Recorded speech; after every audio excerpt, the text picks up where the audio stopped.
ألف لام ميم را تلك آيات الكتاب والذي أنزل إليك من ربك الحق ولكن أكثر الناس لا يؤمنون الله الذي رفع السماوات بغير عمد ترونها ثم استوى على العرش وسخر الشمس والقمر كل يجري لأجل مسمى يدبر الأمر يفصل الآيات لعلكم بلقاء ربكم توقنون وهو الذي مد الأرض وجعل فيها رواسي وأنهارا ومن كل الثمرات جعل فيها زوجين اثنين يغشي الليل النهار إن في ذلك لآيات لقوم يتفكرون وفي الأرض قطع متجاورات وجنات من أعناب وزرع ونخيل صنوان وغير صنوان يسقى بماء واحد ونفضل بعضها على بعض في الأكل إن في ذلك لآيات لقوم يعقلون وإن تعجب فعجب قولهم أإذا كنا ترابا أإنا لفي خلق جديد أولئك الذين كفروا بربهم وأولئك الأغلال في أعناقهم وأولئك أصحاب النار هم فيها خالدون ويستعجلونك بالسيئة قبل الحسنة وقد خلت من قبلهم المثلات وإن ربك لذو مغفرة للناس على ظلمهم وإن ربك لشديد العقاب ويقول الذين كفروا لولا أنزل عليه آية من ربه إنما أنت منذر ولكل قوم هاد الله يعلم ما تحمل كل أنثى وما تغيض الأرحام وما تزداد وكل شيء عنده بمقدار عالم الغيب والشهادة الكبير المتعال سواء منكم من أسر القول ومن جهر به ومن هو مستخف بالليل وسارب بالنهار له معقبات من بين يديه ومن خلفه يحفظونه من أمر الله إن الله لا يغير ما بقوم حتى يغيروا ما بأنفسهم وإذا أراد الله بقوم سوءا فلا مرد له وما لهم من دونه من وال هو الذي يريكم البرق خوفا وطمعا وينشئ السحاب الثقال ويسبح الرعد بحمده والملائكة من خيفته ويرسل الصواعق فيصيب بها من يشاء وهم يجادلون في الله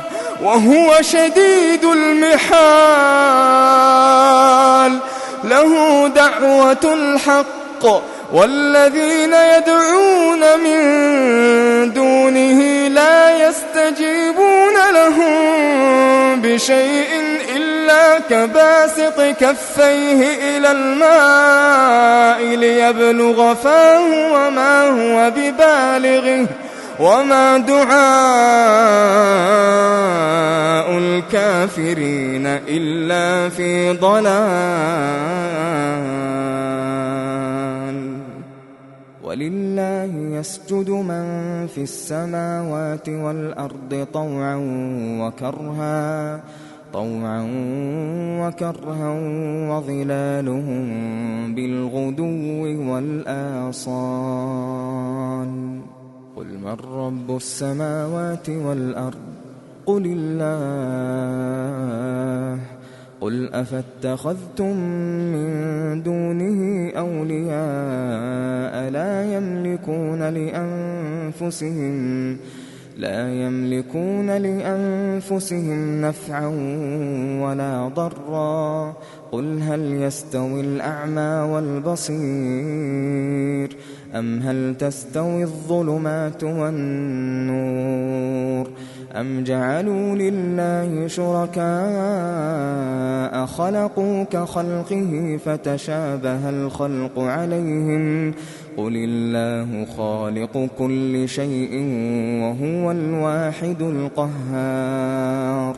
أنزل من السماء ماء فسالت أودية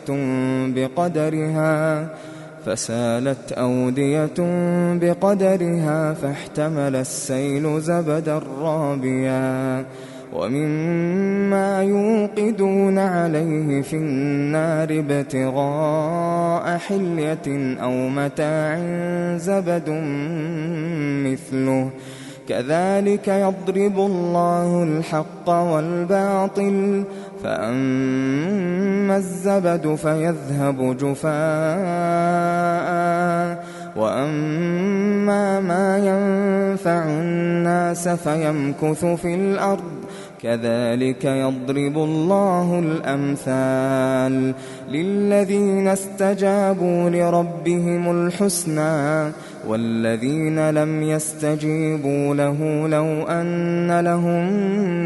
ما في الأرض جميعا ومثله معه لافتدوا به أولئك لهم سوء الحساب ومأواهم جهنم وبئس المهاد. أفمن يعلم أنما أنزل إليك من ربك الحق كمن هو أعمى إنما يتذكر أولو الألباب الذين يوفون بعهد الله ولا ينقضون الميثاق والذين يصلون ما أمر الله به أن يوصل ويخشون ربهم ويخافون سوء الحساب والذين صبروا ابتغاء وجه ربهم وأقاموا الصلاة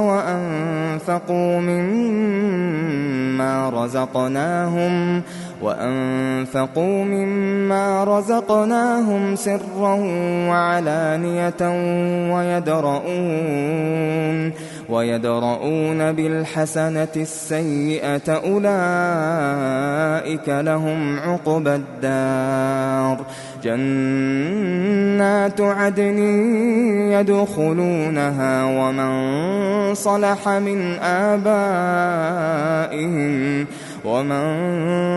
من آبائهم وأزواجهم وذرياتهم والملائكة يدخلون عليهم من كل سلام عليكم بما صبرتم فنعم عقبى الدار. والذين ينقضون عهد الله من بعد ميثاقه ويقطعون ما أمر الله به أن يوصل ويفسدون في الأرض أولئك لهم اللعنة ولهم سوء الدار. الله يبسط الرزق لمن يشاء ويقدر وفرحوا بالحياة الدنيا وما الحياة الدنيا في الآخرة إلا متاع وفرحوا بالحياة الدنيا وما الحياة الدنيا في الآخرة إلا متاع. ويقول الذين كفروا لولا أنزل عليه آية من ربه قل إن الله يضل من يشاء ويهدي إليه من أناب. الذين آمنوا وتطمئن قلوبهم بذكر الله ألا بذكر الله تطمئن القلوب ألا بذكر الله تطمئن القلوب. الذين آمنوا وعملوا الصالحات طوبى لهم وحسن مآب. كذلك أرسلناك في أمة قد خلت من قبلها لتتلو عليهم الذي أوحينا إليك وهم يكفرون بالرحمن. قل هو ربي لا إله إلا هو عليه توكلت وإليه متاب. ولو أن قرآنا سيرت به الجبال أو قطعت به الأرض أو كلم به الموتى بل لله الأمر جميعا أفلم ييأس الذين آمنوا أن لو يشاء الله لهدى الناس جميعا. ولا يزال الذين كفروا تصيبهم بما صنعوا قارعة أو تحل قريبا من دارهم حتى يأتي وعد الله إن الله لا يخلف الميعاد. ولقد استهزئ برسل من قبلك فأمليت للذين كفروا ثم أخذتهم فكيف كان عقاب. أفمن هو قائم على كل نفس بما كسبت وجعلوا لله شركاء قل سموهم أم تنبئونه بما لا يعلم في الأرض أم بظاهر من القول بل زين للذين كفروا مكرهم وصدوا عن السبيل ومن يضلل الله فما له من هاد. لهم عذاب في الحياة الدنيا ولعذاب الآخرة أشق وما لهم من الله من واق. مثل الجنة التي وعد المتقون تجري من تحتها الأنهار أكلها دائم وظلها تلك عقبى الذين اتقوا وعقبى الكافرين النار. والذين آتيناهم الكتاب يفرحون بما أنزل يفرحون بما أنزل إليك ومن الأحزاب من ينكر بعضه قل إنما أمرت أن أعبد الله ولا أشرك به إليه أدعو وإليه مآب وكذلك أنزلناه حكما عربيا ولئن اتبعت أهواءهم بعدما جاءك من العلم ما لك من الله من ولي ولا واق ولقد أرسلنا رسلا من قبلك وجعلنا لهم أزواجا وذرية وما كان لرسول أن يأتي بآية إلا بإذن الله لكل أجل كتاب يمحو الله ما يشاء ويثبت وعنده أم الكتاب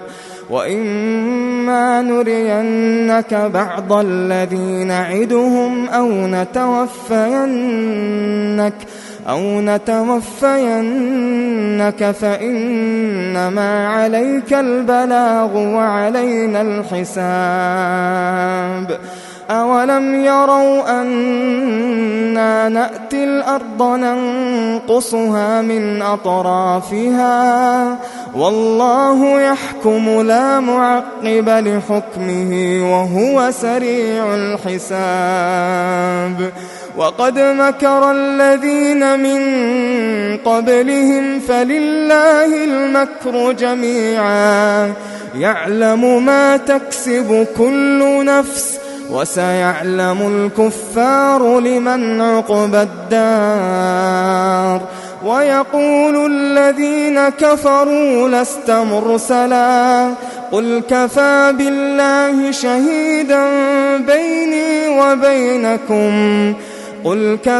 بالله شهيدا بيني وبينكم ومن عنده علم الكتاب